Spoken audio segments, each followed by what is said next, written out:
안녕하세요. 책을 읽고 말로 풀어주는 독서대장입니다. 오늘은 우리가 흔히 노가다라고 부르는 기술직을 통해서 200억이 넘는 자산을 일군 켄 러스크 사장님의 이야기, 부의 역발상을 말로 풀어드리겠습니다. 저자 켄 러스크 씨는 부자가 되기 위해서는 흔히 화이트 컬러라고 부르는 사무직보다 오히려 블루 컬러라고 부르는 기술직이 더 유리하다고 말합니다. 부자가 되기에 기술직이 더 유리한 이유는 세 가지가 있습니다. 첫째, 선진화되는 사회에서는 두드러지게 사람들이 기술직을 기피하는 현상이 생깁니다. 결국에 기술자의 수가 줄어들고 수요와 공급의 원리에 따라서 기술자의 임금이 상승합니다. 둘째, 기술자의 업무는 우리가 알고 있다시피 힘들고 또한 사회적 인식이 좋지 못해서 기술이 숙련될 정도로 오랫동안 일하는 사람의 수가 적습니다. 게다가 이미 숙련된 기술자들이 나이를 먹고 은퇴하고 있습니다. 결국 수요와 공급의 원리에 따라서 기술자의 임금이 상승합니다. 셋째, 기술직은 처음 시작할 때 상대적으로 진입장벽이 낮습니다. 때문에 대학을 가지 않아도 바로 기술을 배울 수 있죠. 남들이 대학을 가서 일정한 수입 없이 오히려 큰 액수를 등록금에 지불하는 동안 기술직을 시작했다면 대학 졸업자들이 사회에 나왔을 때보다 더 많은 자산을 축적한 상태가 되어 있을 수 있습니다. 게다가 그 무렵엔 이미 숙련된 기술자가 되어서 대학 졸업생들보다 더 높은 연봉을 받을 수도 있습니다. 하지만 무조건 기술직만 시작했다고 해서 200억의 자산을 모은 켄 러스크 씨처럼 될 수 있는 건 아닙니다. 기술자들이 부자가 되기 위해서 반드시 해야 하는 게 있습니다. 바로 계획 짜기입니다. 계획을 구체화하기만 해도 계획이 없는 사람들보다 9배 높은 재산을 축적할 수 있습니다. 이 점은 사무직이든 기술직이든 크게 다를 바 없지만 기술직 종사자들에게 오히려 더 중요합니다.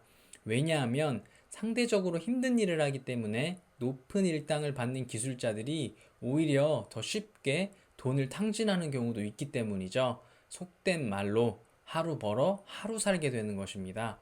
때문에 세 가지 계획이 꼭 필요합니다. 첫째, 자신이 꿈꾸는 삶을 계획해야 합니다.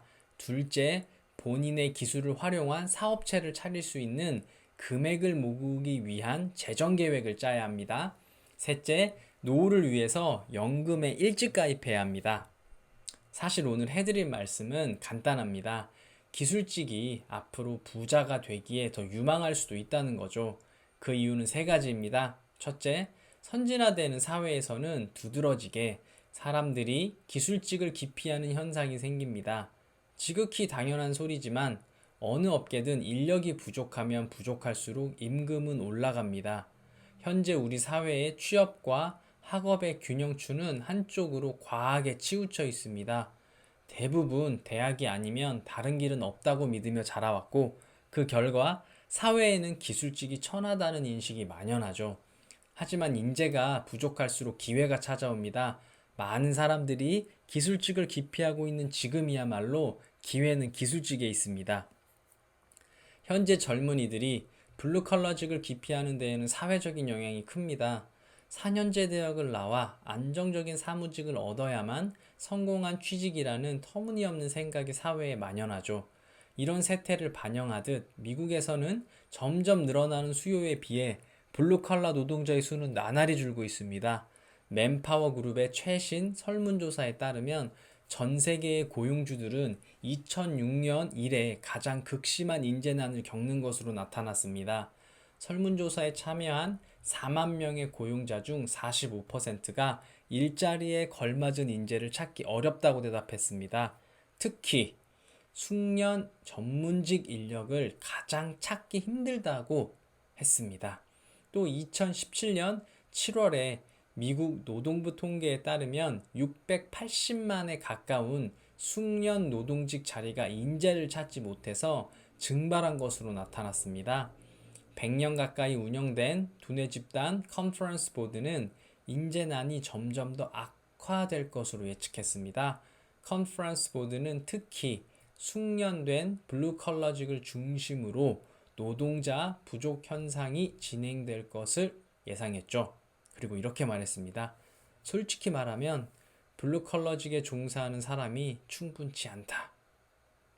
둘째, 기술직은 우리가 알고 있다시피 힘들고 또한 사회적 인식이 좋지 못해서 기술이 숙련될 정도로 오랫동안 일하는 사람의 수가 적습니다. 게다가 이미 숙련된 노동자들이 은퇴를 하고 있죠. 현재 45세 이상의 숙련직 종사자는 전체의 53%로 일반 직업의 평균 나이보다 10%더 높습니다. 전미 건설주택협회의 수석 경제학자 랍 디츠는 공사 현장 인부들의 중위 연령이 40세 이상인 점을 지적했습니다. 그러니까 대부분 40세가 넘었다는 거죠. 문제는 숙련직 종사자가 한 명 늘어날 때 5명이 은퇴하는 데 있습니다. 국제전기 노동자 조합 회원의 평균 연령이 52세인 것이 그 예입니다. 고령의 기술자는 계속 은퇴하는 반면 유입되는 신입사원의 수는 항상 부족합니다. 목수, 배방공, 용접공 등의 직업도 같은 고충을 겪고 있습니다. 전기기사는 앞으로 특히 더 귀해질 전망입니다. 셋째, 기술직은 처음 시작할 때 진입장벽이 낮습니다. 때문에 대학을 가지 않아도 바로 기술을 배울 수 있죠. 남들이 대학을 가서 일정한 수입 없이 오히려 큰 액수를 등록금에 지불하는 동안 기술직을 시작했다면 같은 나이의 대학 졸업자들이 사회에 나왔을 때 이미 그들보다 더 많은 자산을 축적한 상태에서 숙련된 기술직 전문가가 되어서 대학 졸업자들보다 높은 연봉을 받을 수 있습니다. 세상에 법학이나 경영학 학위를 가진 사람들은 많지만 석공업에 능하고 전기톱을 잘 다루고 바닥 타일을 깔고 집을 칠할 수 있는 기술자는 흔치 않아질 겁니다. 숙련되고 실력 있고 기꺼이 일할 준비가 된 기술자의 필요성은 앞으로도 더 많아질 겁니다. 그리고 저자 켄 러스크 씨는 이렇게 말합니다. 학문에 재능이나 관심이 없다는 사실을 인정하는 것도 자신의 한계를 인식하고 현재에 집중하게 하는 중요한 능력이다. 공부가 그렇게 하기 싫으면서 그 연장선상에 놓여있는 사무직을 평생 직업으로 삼을 수 있냐는 거죠. 게다가 이미 미국에서는 기술직의 수입이 만만치 않습니다. 많은 블루컬러직이 7천만 원, 8천만 원, 심지어 1억에 달하는 연봉을 받고 있습니다. 반면에 미국에서 대학 졸업생 대부분이 평균 4만 달러 상당의 빚을 떠안고 사회로 나갑니다. 게다가 이 평균은 계속 높아지는 추세고요. 많은 대학생이 학교를 졸업하고 꿈에 그리던 직장 생활을 시작하기도 전에 대출금 상환이라는 커다란 벽에 부딪히는 거죠. 더욱 안타까운 점은 전공도 살리지 못한다는 겁니다. 워싱턴 포스트는 졸업생 중 겨우 27%만이 본인의 전공을 활용해 취업한다고 밝혔습니다. 구직 웹사이트 커리어 빌더 역시 대학교를 졸업한 35세 이상의 미국 근로자 중 31%만이 아니네요. 31%가 평생 한 번도 전공과 관련된 일을 하지 않는다는 연구 결과를 내놓았습니다. 하지만 사무직과 다르게 기술직은 대학을 졸업하지 않아도 바로 시작할 수 있습니다. 국제 목수 연수 기금협회 이사 빌 어윈은 이렇게 말합니다. 목공 수습생으로 이상적인 연령은 19세다. 또한 이 책의 저자 켄 러스크 씨도 대학을 가지 않고 바로 기술직을 시작하신 분이죠. 게다가 손으로 직접 하는 일이기에 연습하면 연습할수록 실력이 향상됩니다. 제일 좋은 점은 기술의 대부분을 1년에서 2년 안에 충분히 숙련할 수 있다는 점입니다. 4년제 대학을 졸업하는 시간의 딱 절반입니다. 하지만 무조건 기술직만 직업으로 선택했다고 켄 러스크 씨처럼 200억의 자산을 모을 수 있는 것은 아닙니다. 기술직 종사자들에겐 미래를 위한 계획이 꼭 필요합니다. 계획의 중요성은 두말할 필요가 없습니다. 버지니아 공대 교수 데이브 콜은 최신 연구에서 우리 중 얼마나 많은 사람이 목표를 세우고 언급하는 행위로 이익을 얻는지 조사했습니다. 콜 교수는 80%의 사람들에게 뚜렷한 목표가 없다고 합니다. 16%의 사람들은 목표는 있지만 그 목표를 문서화하지 않았고, 나머지 4%의 사람 중에 4분의 3은 목표를 기록하지만 진행 상황을 정기적으로 검토하지는 않았다고 하네요.